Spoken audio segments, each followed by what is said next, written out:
हरियाणानि BJP हाफांनि नायमोनथारक bye गुलि खालायजागै हुकबार खालायदर रिचाबाबो थैमानि शुभकरण सिंह तेबन बुथारजागमनि पार्टीनि किथिगै ते हुकबार खायदर साकाबो अबाहाय चप्रमनो किथिगै सेजावै हाकतर गनागै फासालो कसम साल पालायजाका आबायगनो संयुक्त किसान मोर्चा सेंट्रल ट्रेड यूनियन जुक्त मन्त्रते স্বাধীন আঞ্চলিক ফেডারেশন কথাওই হাকতরে বাক্সা আগরতলা প্যারাডাইস সমরিবো পালেলেখা লাভজনক দর অর্থাৎ আমাদের দেশের কৃষি বিজ্ঞানী এম.এস. স্বামীনাথন ভারতবর্ষের সরকারের পক্ষে একটি প্রস্তাব সরকারের কাছে দিয়েছিলেন সরকার গঠিত কমিশনের নেতা হিসেবে এবং সেই প্রস্তাবে তিনি সুনির্দিষ্টভাবে সরকারের কাছে বলেছিলেন যে আমাদের দেশের ফসলের যা সব মিলিয়ে উৎপাদন খরচ পড়ে তার সাথে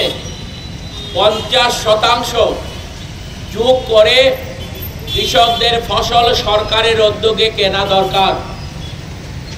কিন্তু কেন্দ্রের বিজেপি সরকার মুখে অনেক কথা বললে পরেও এখনো পর্যন্ত এই দাবি কেন্দ্রের বিজেপি সরকার মানেনি।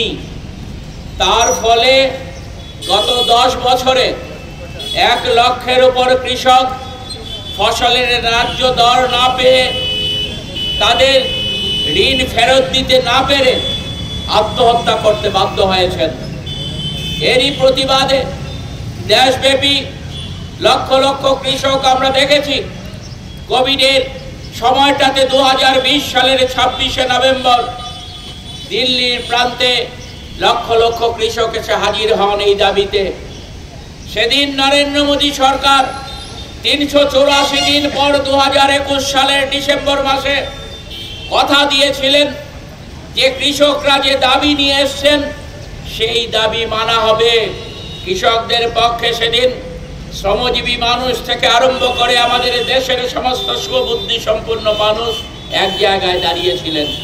কিন্তু আমরা লক্ষ্য করলাম 2021 সালের ডিসেম্বর মাসে দেওয়া নরেন্দ্র মোদী সরকারের প্রতিশ্রুতি রক্ষা না করার ফলে আমাদের উত্তর ভারতের কৃষকরা দিল্লি অভিমুখে পুনরায় তাদের দাবি জানাবার জন্য অগ্রসর হচ্ছিলেন।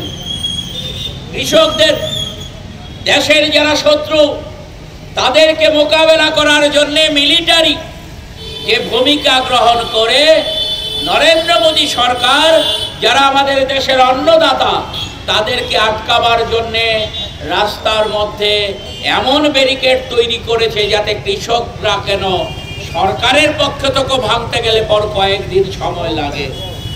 এই অবস্থায় দাঁড়িয়ে তা সত্ত্বেও কৃষকরা তারা দিল্লি অভিমুখে যখন রওনা দিয়েছেন তাদের উপর বর্বরোচিত আক্রমণ হয় এবং তাতে পাঞ্জাবের ভাতিন্দা জেলার সন্তান যুব কৃষক শুভকরণ সিং তিনি পুলিশের বুলেটের আঘাতে নিহত হন।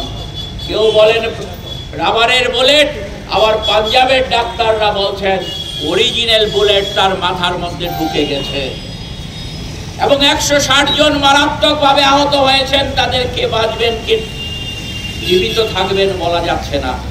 তাহলে আমরা আজকে সারা ভারতবর্ষের মতো প্রতিবাদ ধ্বনিত করছি নরেন্দ্র মোদী সরকারের এই যে অপকীর্তি আমাদের দেশের অন্নদাতাদের প্রতি।